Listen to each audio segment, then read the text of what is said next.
उपस्थित सभी गुरुजन भाइयों बहनों, सबसे पहले इस आयोजन में एनजीटी के अध्यक्ष माननीय न्यायमूर्ति श्री आदर्श कुमार गोयल जी की उपस्थिति,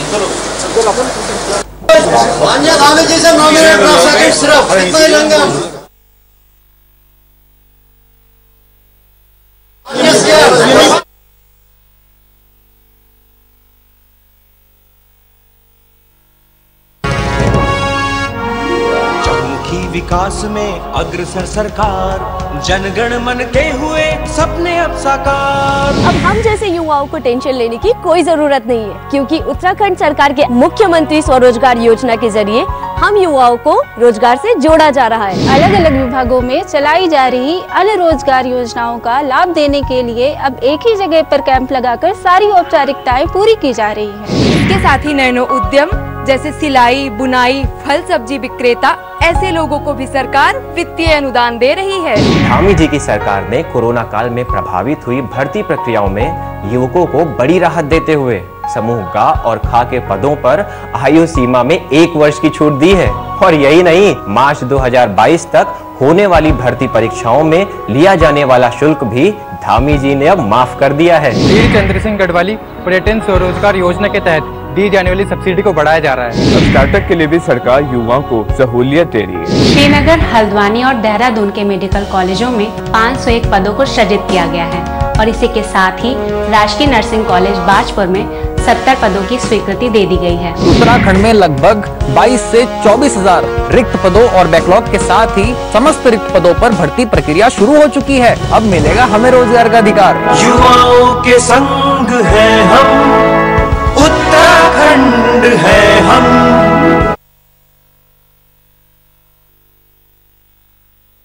प्रकार का वातावरण उसके द्वारा हमें उपलब्ध कराया जाता है और उन सब गुणों के नाते ही मातृत्वता का वह गुण हम उसको मां के रूप में संबोधन करने के लिए हमें प्रेरित करता है और इसलिए हमने अपनी इस धरती को माता के रूप में मान्यता देकर के उसके संरक्षण के लिए भारतीय परंपरा ने, भारतीय संस्कृति ने सदैव अपने शांति पाठ में, हमारे यहाँ कोई भी मांगलिक कार्यक्रम होता तो उसमें शांति पाठ होता तो उसमें शांति पाठ में उस यजमान से उम्मीद की जाती है कि वह इस प्रकृति की रक्षा करेगा, जल के संरक्षण के लिए कार्य करेगा, हर जीव जंतु के संरक्षण के लिए कार्य करेगा, अंतरिक्ष के भी संरक्षण का कार्य करेगा, केवल धरती माता के नहीं पूरे ब्रह्मांड के संरक्षण का कार्य करेगा।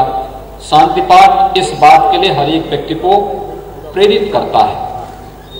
यानी हर भारतीय नागरिक सदैव से प्रकृति और इस संपूर्ण ब्रह्मांड के संरक्षण के प्रति कितना संवेदनशील रहा है, यह हमारे किसी भी आध्यात्मिक और धार्मिक आयोजन में होने वाले शांति पाठ से हम अनुभव कर सकते हैं।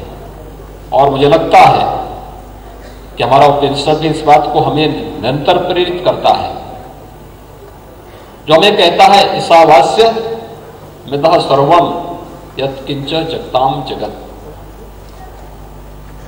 यानी वो हमें एक बात के लिए प्रेरित करता है कि जो कुछ भी सृष्टि में है हम उसका उतना ही उपभोग करें जो हमारी आवश्यकता के लिए अनुकूल हो। कहते भी है ना कि व्यक्ति को खाने के लिए जीना चाहिए, यानी जीने के लिए खाना चाहिए, न कि खाने के लिए जीना चाहिए। दोनों में आप अंतर देख सकते हैं। कुछ लोग केवल खाने के लिए जीते हैं और कुछ लोग जीने के लिए खाते हैं, दोनों में अंतर है।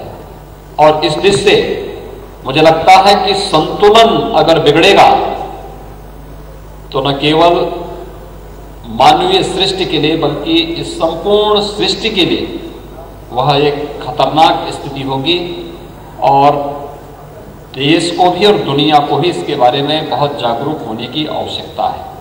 हम आभारी हैं प्रधानमंत्री मोदी जी के, जिनकी प्रेरणा और मार्गदर्शन में प्रदेश ने बहुत सारे कदम उठाए हैं। मुझे याद है जब हम लोग 2017 में हमारी सरकार बनी थी, एनजीटी लगातार चिल्लाती रहती थी कि प्रदेश में कदम उठाओ, प्रदेश में फलाने कदम उठाओ, कुछ नहीं होता था। हमने सबसे पहला काम किया था यहाँ पे अवैध बूचड़खानों को बंद करने के लिए। ये जितने अवैध बूचड़खाने प्रदेश के अंदर चल रहे थे, हम लोगों ने उसको बहुत सख्ती के साथ रोका। प्रारंभिक थोड़ी अड़चन आई, बाद में हमने कहा कि भाई देखो, ये जो बीमारी इसके पैदा होती है, आपकी आय का नहीं, आपको व्यय का ये माध्यम ज्यादा बनता है। ये बीमारी का खर्चा आपका बच जाएगा। एनजीटी के आदेश का पालन करिए। हमें न्यायपालिका और न्यायाधिकरण के इस प्रकार के आदेशों को पालन करवाना चाहिए, उसको स्वयं भी मानना चाहिए और मनवाने के लिए लोगों को प्रेरित करना चाहिए। और आप देखेंगे, देखते ही देखते पूरे प्रदेश के अंदर स्वतः ही अलग अलग तबके के लोग आकर के हमें बताने लगे कि फलानी जगह चल रहा है, इसको रोकना चाहिए। हम नहीं चाहते कि हमारे मोहल्ले में इस प्रकार का अवैध कार्य संचालित हो। और स्वतः स्फूर्त भाव के साथ ये सब बंद होते हुए गए। स्वच्छ भारत मिशन ये कितना बड़ा अभियान था। उत्तर प्रदेश के अंदर, देश के अंदर 10 करोड़ लोगों के लिए व्यक्तिगत शौचालय बन जाना, 10 करोड़ परिवारों को इसके साथ जोड़ दिया जाना। उत्तर प्रदेश में हम लोगों ने 2017 के बाद 2 करोड़ 61 लाख परिवारों को एक एक व्यक्तिगत शौचालय दिया। और व्यक्तिगत शौचालय के बाद अब हम लोग हर ग्राम पंचायत में, यानी हमारे पास लगभग 59,000 ग्राम पंचायतें, हर एक ग्राम पंचायत में एक एक सामुदायिक शौचालय का भी निर्माण कार्य कर रहे हैं, जिससे उस गांव में कहीं गंदगी न हो। लेकिन साथ साथ सॉलिड वेस्ट मैनेजमेंट पर एनजीटी का सदैव इसके बारे में वह अपना आदेश पारित करती है। और मैं इस बात को हमेशा मेरा भी मानना है कि सॉलिड वेस्ट मैनेजमेंट के आधुनिक तरीकों के साथ साथ हमें पुरातन व्यवस्थाओं पर भी थोड़ा ध्यान देना होगा। पहले हर गांव में आप देखते रहे होंगे, खाद का एक गड्ढा होता था। गांव से दूर गांव का जितना कूड़ा इकट्ठा होता था वो सबको वहां फेंक दिया जाता था। वह बाद में पूरे साल भर वहीं पे सड़ करके एक जगह गांव से दूरी, आबादी से दूरी रहती थी, वह एक कंपोस्ट बन जाता था और बाद में गांव के लोग उसको खेतों में उपयोग कर लेते थे। कोई केमिकल नहीं, कोई फर्टिलाइजर नहीं, कोई पेस्टिसाइड नहीं, वह कंपोस्ट ही गांव की खेती बाड़ी के लिए पर्याप्त होता था। धीरे धीरे करके उस पर कब्जा होता गया और मुझे बताते हुए प्रसन्नता है कि हम लोगों ने आज प्रदेश के अंदर अपने सभी राजस्व गांवों के लिए अनिवार्य किया है कि वह अपने ग्राम पंचायत में खाद का गड्ढा गांव की आबादी से दूर जरूर बनाने का कार्य करेंगे। और इस कार्य को प्रदेश ने पूरी मजबूती से लागू किया है। प्रदेश के अंदर जल संरक्षण के लिए, यद्यपि उत्तर प्रदेश प्रकृति और परमात्मा से संरक्षित प्रदेश है, परमात्मा की असीम कृपा उत्तर प्रदेश में, और उत्तर प्रदेश में ये असीम कृपा, हमारे पास पर्याप्त, हमारे पास जो भूमि है यह दुनिया की सबसे उर्वरा भूमि है और हमारे पास जल संसाधन भी दुनिया में सबसे अच्छा जल संसाधन उत्तर प्रदेश के अंदर है। लेकिन उस सबके बावजूद मुझे याद है 2017 में जब हम लोग आए थे, हमारे प्रदेश के अंदर 823 विकासखंड थे। 823 विकासखंड में 256 ऐसे थे जो डार्क जोन में आ गए थे। डार्क जोन से उन्हें उभारना, इसके लिए जल संरक्षण का एक विशेष अभियान चलाया गया और उसी क्रम में हम लोगों ने प्लास्टिक को बैन किया था। देश के अंदर प्लास्टिक को बैन करने वाला उत्तर प्रदेश पहला राज्य था और हम लोगों ने मजबूती के साथ इसको प्रदेश के अंदर लागू ही नहीं किया बल्कि उसका विकल्प भी दिया। हमने प्रदेश के अंदर माटी कला बोर्ड का गठन किया और माटी कला बोर्ड में कुम्हारी कला को आगे बढ़ाने के लिए हम लोगों ने उनसे कहा, मैंने उनकी बैठक स्वयं ली थी, मैंने उनसे पूछा आपकी समस्या क्या है। उन्होंने कहा हमें मिट्टी नहीं मिल पाती। हमने कहा हम आपको तकनीक से भी जोड़ेंगे, मिट्टी फ्री में दिला देंगे। क्या आप मिट्टी के बर्तनों का दाम प्लास्टिक के या थर्माकोल से बनने वाले जो बर्तन हैं उनसे कम कर पाएंगे? उन्होंने कहा जरूर करेंगे। और देखते ही देखते आपने देखा होगा, हमने अप्रैल से जून तक लगभग 2.5 महीने का समय दिया कि हर कुम्हार अपने गांव के तालाब की मिट्टी को फ्री में लेके जाएगा। उस पर कोई बंदिश नहीं होगी, वो इकट्ठा भी कर सकता है। हमने उसको मैनुअल चाक की जगह सोलर चाक उपलब्ध करवाए, इलेक्ट्रिक चाक उपलब्ध कराए, उसकी लागत कम हुई।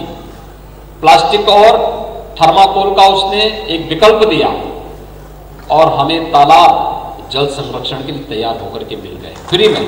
यानी हमारा काम भी फ्री, उसका काम भी फ्री, उपभोक्ता का काम भी लागत से कम दाम पर उसको थर्माकोल और प्लास्टिक के ग्लास, कप, प्लेट, इन सब का विकल्प मिल गया। बड़े पैमाने पर इस कार्य को प्रदेश के अंदर फैलाने का कार्य हुआ और उस कार्यक्रम का बहुत अच्छे परिणाम सामने आए। प्रदेश के अंदर हर वर्ष 1 जुलाई से लेकर 7 जुलाई तक वन महोत्सव का कार्यक्रम होता है।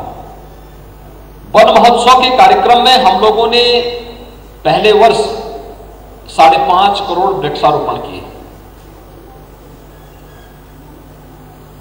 वन विभाग था, सभी संबंधित विभाग उसमें काम किए, सभी ने मिलकर के जब कार्यक्रम को आगे बढ़ाया तो उसके परिणाम मुझे लगा लोगों में बड़ा उत्साह है। पहले वर्ष 5.5 करोड़ वृक्षारोपण के लिए हम लोगों को यूकेलिप्टस और पॉपुलर पर भी निर्भर होना पड़ा, लेकिन मैं देखता था कि लोगों की मांग क्या है। वे कहते थे हमें